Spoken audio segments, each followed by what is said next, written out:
A very good morning to you all, dear students. I hope you all are well. So students, we have already learned recording of transactions in journal as well as in special purpose subsidiary books.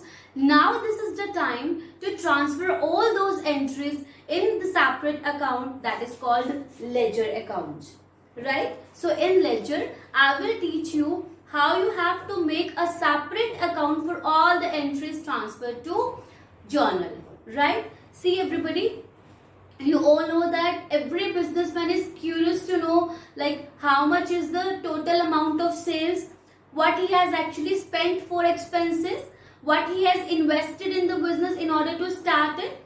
Right, a lot of expenses are there, a lot of ways are there or sources are there from he will receive income. So he is always eager to know like what is the total amount of incomes, expenses, sales, like capital, what are the total liabilities. So now in order to ascertain the actual amount of a total account, we have to maintain ledger accounts, right? So now what are the rules for ledger? What are the points that you have to keep in your mind in order to transfer those entries in ledger account?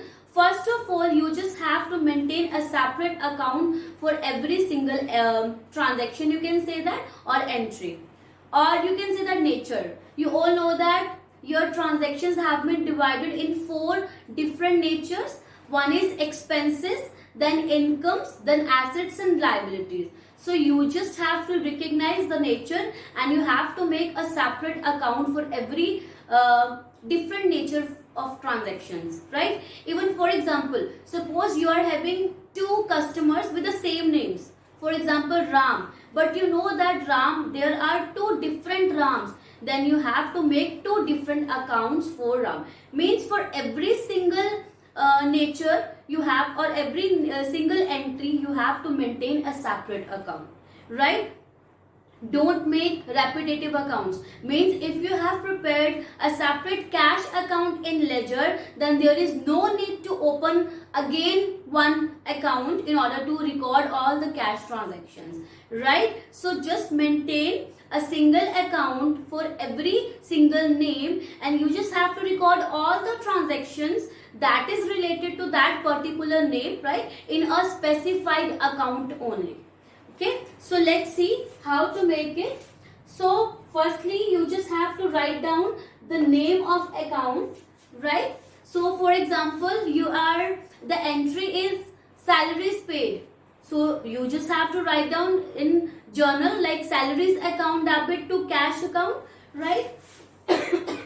Now suppose we are making salaries account. So firstly write down here salary account, right? Then you have to make a T format. See students, I have already told you that all the accounts, right? All the accounts are prepared in a T format. So I have maintained a T format. Then a very simple format, that is date, particulars, journal folio. Journal folio specifies the page number of that journal from where we have taken that particular transaction, right? Date, you all know that is mandatory in your accounts. So date will be given in the question. In particulars, now see what you have to do. The first thing that you have to keep in your mind is on the debit side, you have to start every transaction with 2. So you have to begin your entry with 2. Similarly, on the credit side, you have to begin your transactions with buy. So this thing you have to keep in your mind, right? Then journal folio, I have already explained. Then amount, whatever amount will be given in the question. Again, you have to repeat date, particulars, journal folio and amount, right? Now the question is how to transfer the entries from the journal to ledger. See everybody, you all know that whenever you will make any account, then the name of that particular account will not appear in the same account, right? For example, suppose I have taken one example, that salary paid. So in journal, I have passed the entry salary account debit to cash. Now if I am saying that I am maintaining salary account, then it means salary will not appear in its own account. Then I have already told you the opposite of that, right? The opposite of that entry will appear in the respective account. Now if you are making salary account, then you have to write down the opposite. Now the opposite is starting with 2 or beginning with 2. Then you all know that you have to record all the transactions on the debit side if it starts with 2. Then write down here to cash whatever the amount is given here. Right? Now if you are maintaining cash account, right? Then write down here cash account. Then now what is the opposite of cash? It's salary. Now here nothing is written here, though the amounts or the entries which are debited, they are always started by by. So you will write here by salary. So this is how you just have to recognize like which account you are preparing and record the opposite of that entry in the respective account, right? So this is how you have to maintain, you have to record all the transactions that are related to that particular account which you are maintaining. One more thing I just want to tell you, if the opening balances are given in the question, opening balances means on 1/4/2000 whatever is given the year, means on 1st April, if the some balances are given in the question, like those are called opening balances. So if in the question the opening balances are given, then you have to start your question with the opening balance, right? See, all expenses and all assets are having a debit balance. Debit balance means if you have to start the assets and expenses, then you will write down. If you are making any account that is related to asset, any asset, that may be machinery, that may be building, right, cash, bank, so you have to, if the opening balance is given, then you have to write on the debit side. How you have to write? To balance brought down. So this is how you will open your account with the opening balance.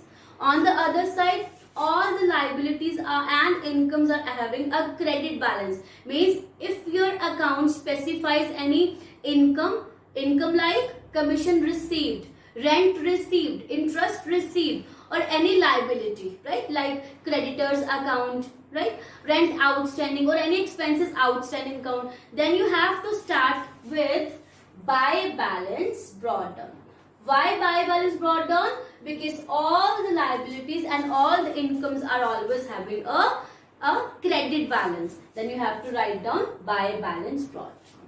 That is why I have recorded that on the credit side. Means you have to start your question with an opening balance on the credit side.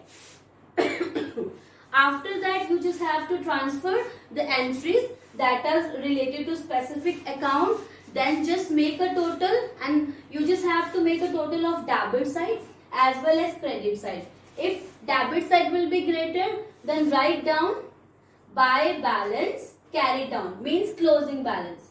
On the other side, if your credit side is greater than the debit side, then just write down here to balance carried down. Means it depends which side is greater. If the debit side is greater, then your closing balance will appear on the credit side. If your credit side is greater, then your closing balance will appear on the debit side. So in my next video, I will take a small question from your book, right? So I will just pass firstly those entries in journal. Then I'll tell you how to make ledger out of those specified transactions. So please do practice. Thank you so much.